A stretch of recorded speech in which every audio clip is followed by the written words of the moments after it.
I'm joined now by Jason Campbell representing the Yes on M campaign, and to my left, Phyllis Muir representing the Yes on K campaign. Thanks for coming. Let's get started. First question this evening can be answered by both campaigns. This one coming in from Judy Schur saying, well, she calls both measures a bit confusing, wanting to sort things out before Election Day. She says, no matter what I read on both issues, I'm still not sure how to vote. So Judy says, can someone just be honest and say what will really happen if Yes on M passes and what will happen if Yes on K passes? So Jason, let's start with you. The basics. If it passes, what's next? Well, thank you. If the yes on M is successful, what we will look forward to is preserving 540 acres of the former Fort Ord for open space and recreation. It's a designation that doesn't eliminate all development, so we'll still be allowed to develop, but is in the vein of recreational purposes. So it will actually prevent intensive use, such as the proposed Monterey Downs development on a lot of that property. And what it really does is allow the public to continue to access and use the properties like we have been using them for the last 20 years. Phyllis Muir, Yes on K. If it passes, what's next? This measure, both measures, affect Parker Flats, an area of Old Fort Ord that from the beginning when the 1997 base reuse plan was adopted was always identified as an area for economic revitalization and job creation. I think it's important for everyone who's trying to figure out how to vote to realize that there are 21,000 acres out of the 28,000 total at Fort Ord that are permanent open space.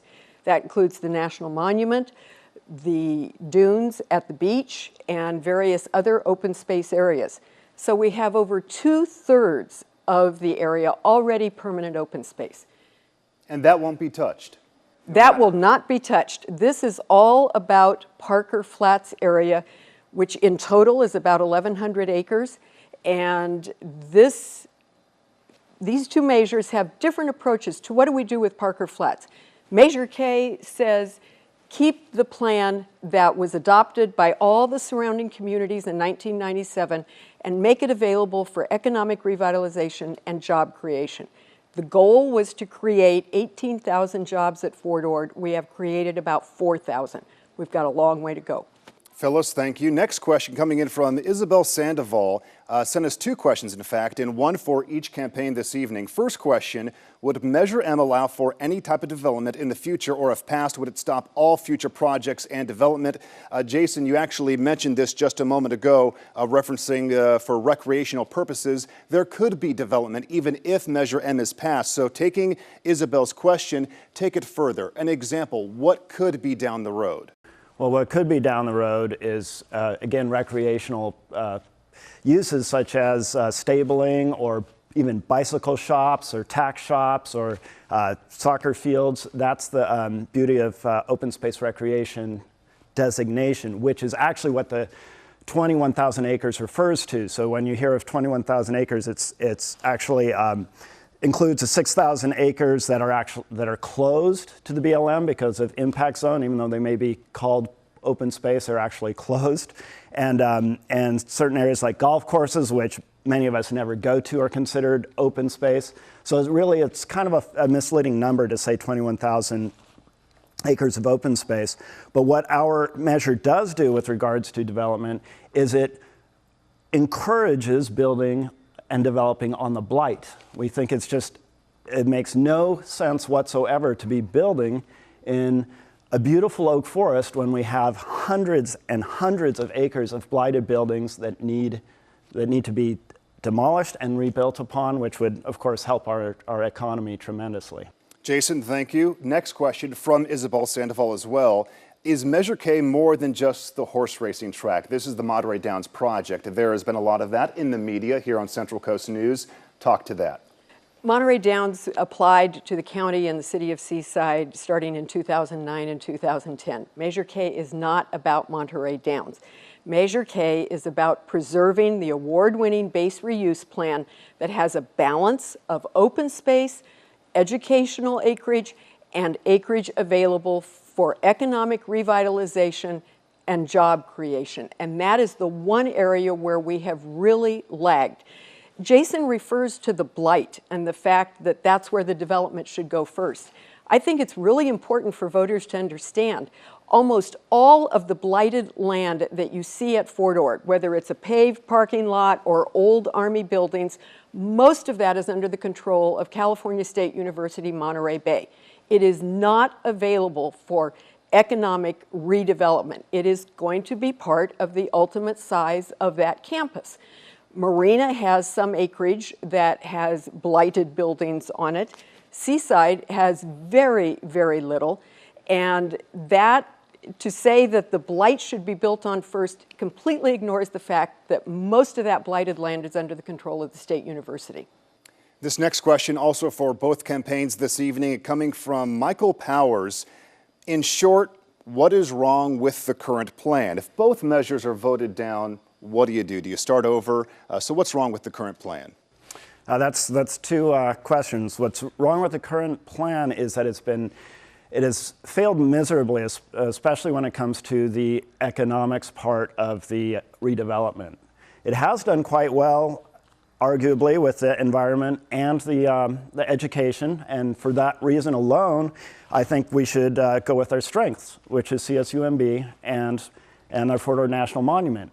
And we shouldn't be doing damage to those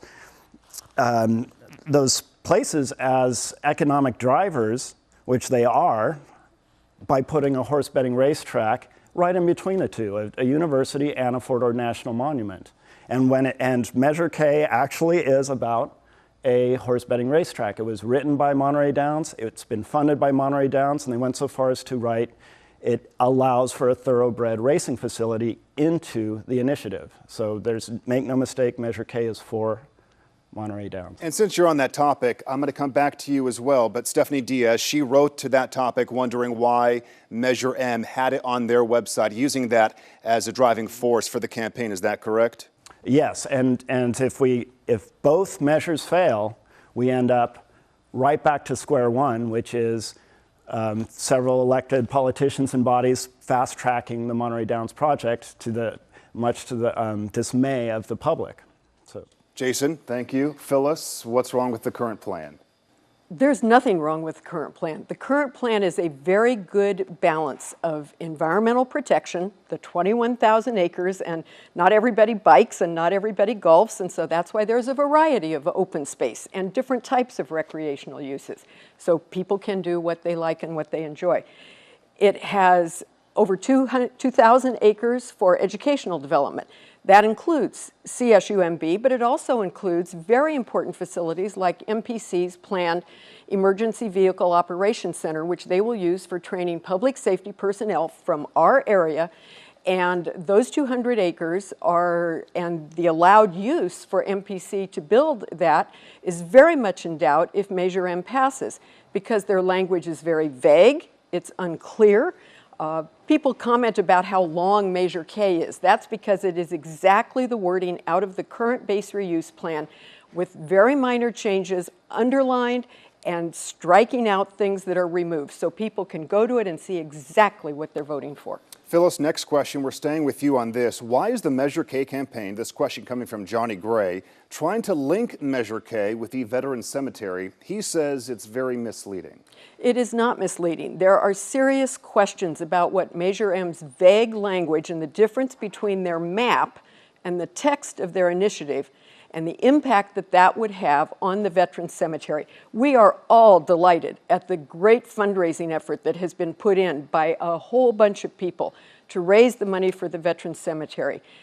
I'd hate to see that jeopardized because we wind up with legal wrangling over the vague language about whether roads are going to be allowed that are required for ADA access to a federally funded project. The endowment parcel that is part of the Veterans Cemetery project will be isolated, and the value of that endowment parcel, which is part of the overall financial plan for the Veterans Cemetery, is going to be totally isolated by the language of Measure M, and that puts into question the long-term ability of the Veterans Cemetery to be self-funding and to pay back the loans that they have been given in order to get their federal grant.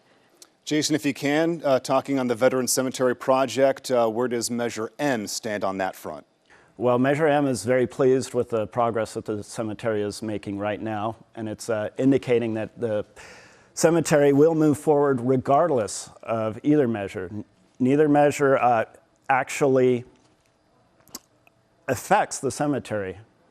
Measure K does not provide funding for the cemetery. Measure M does not block access to the cemetery. The cemetery is moving forward on its own volition. As far as the endowment parcel goes, it is also not part of our measure. We explicitly said it is not part of our measure, and studies show that surrounding properties with open space actually increase the value of the property. So I would argue that the endowment parcel will be more valuable if Measure M passes, and the cemetery will be surrounded by open space, recreation, a much more peaceful surrounding as opposed to a racetrack and these huge developments. All right, question here from me. If either measure should pass through, let's begin with Measure M. Financially, for voters in Monterey County and taxpayers, anything on the line? Yes, financially, absolutely. It's public land out there, and it's worth a lot of money, both as it sits to the public and for future use. It's a beautiful forest. Unfortunately, the history shows that our public entities practically give away this land. I think Seaside Highlands was something like $9 million for $115 million worth of land. The East Garrison was $2 million for, again, it's an order of magnitude. So what could happen is we end up selling the land for pennies on the dollar. So we lose the value of the land, and then the taxpayers have to foot the bill for the infrastructure, the water, which of course is a very important topic. I mean, for example, the taxpayers have been in the 2C zone have been paying for the Salinas Water Project for all along, and then Monterey Downs is going to come along and take advantage of this and draw their water out of the Salinas Valley aquifer. And then next thing you know, taxpayers they don't realize it, but they've already been paying for Monterey Downs development. So not only will it hurt us in the future, it'll hurt us right away. Jason, thank you. Phyllis, if Measure K passes, financially, what's on the line? Measure K makes it possible for us to continue working towards implementation of the base reuse plan. This plan went through years of public meetings, public hearings. It went through environmental review. In fact, this plan was signed on to by the Sierra Club when it was adopted in 1997. It calls for a mix of open space, education, and economic redevelopment and revitalization. We need jobs. CSUMB has been a real boon to local students. It allows some kids to go to college that might not be otherwise able to. I would like for those kids to be able to have job opportunities when they're through at CSUMB. Balance and common sense are important here. We have 21,000 acres of open space. There's lots of opportunity for ecotourism jobs and economic development from that. We should not be taking this Parker Flats area and putting it off limits to development and making our job creation issue even harder to be successful on. Election Day is November 5th. What's happening right now here in the final weeks? Jason, first for your campaign as we wrap up this debate. Well, we have lots of volunteers out there who are very passionate about preserving this area and preserving it for the future. We're walking door to door regularly, and we're making phone calls regularly, trying to get the vote out. And that's very important that people learn and see through the misinformation that's been put out there. For example, linking the Veteran Cemetery falsely to Measure M, things like that. We really need to overcome that type of misinformation.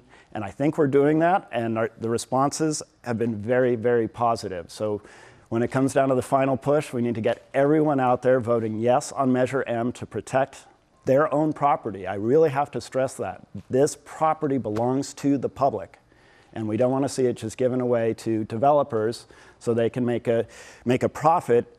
And with an empty promise of jobs, we've been hearing that jobs argument for, again, 20 years, and these jobs that even Monterey Downs would produce would be very low-wage jobs.